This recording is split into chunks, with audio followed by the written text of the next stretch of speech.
Shalom, renungan malam seiman yang ditulis oleh Dr. Kathleen Wijaya Kuntaraf dan Pendeta Dr. Jonathan Kuntaraf pada malam hari ini berjudul Pelayanan di Bilik Suci.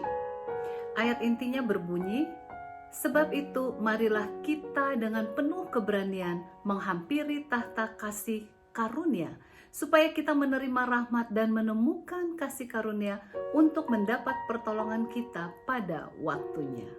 Ibrani 4 ayat 16. Sebagaimana kita ketahui di bait suci di dunia ini, para imam melaksanakan dua pelayanan yang penting, yaitu tugas pelayanan harian di bilik yang suci atau di bilik bagian pertama, dan tugas pelayanan tahunan di bilik maha suci atau bilik kedua.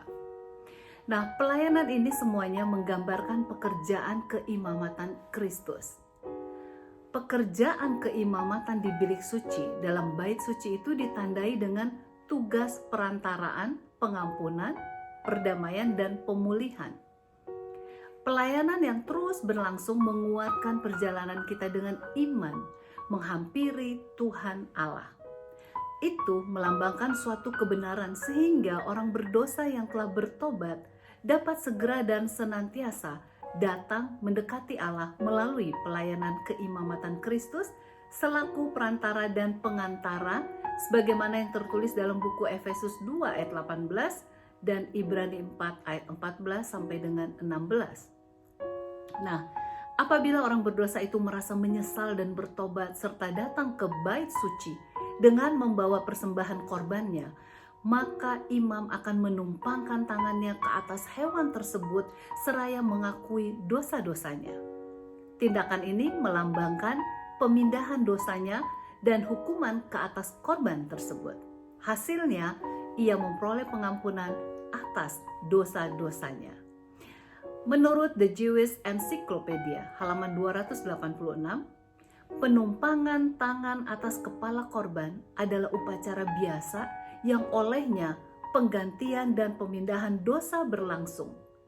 Di dalam setiap korban persembahan terdapat gagasan pengganti, di mana korban itu mengambil tempat orang yang berdosa. Darah persembahan penghapus dosa itu dioleskan pada salah satu dari dua cara berikut ini.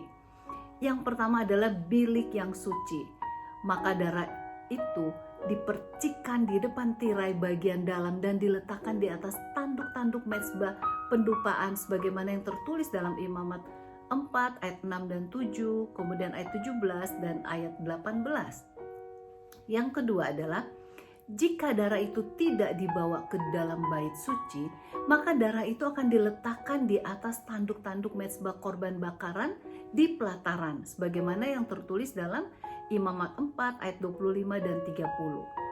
Nah, dalam situasi tersebut imam memakan sebagian dari daging yang dipersembahkan sebagaimana yang tertulis dalam Imamat 6 ayat 25, 26 dan 30. Dalam kedua situasi tersebut, yang mengambil bagian dalam upacara ini mengerti bahwa dosa-dosa mereka dan penanggung jawabnya sudah dipindahkan ke dalam bait suci serta keimamatannya. Semua upacara tersebut merupakan lambang bagi apa yang terjadi sekarang di surga. Sebab Yesus melayani untuk pengampunan dosa kita. Dia telah membenarkan serta menyucikan kita dengan darahnya yang tercurahkan untuk kita. Kasih karunia yang luar biasa, bukan? Kiranya kita tidak pernah menyia-nyiakan pelayanan Yesus untuk keselamatan kita masing-masing.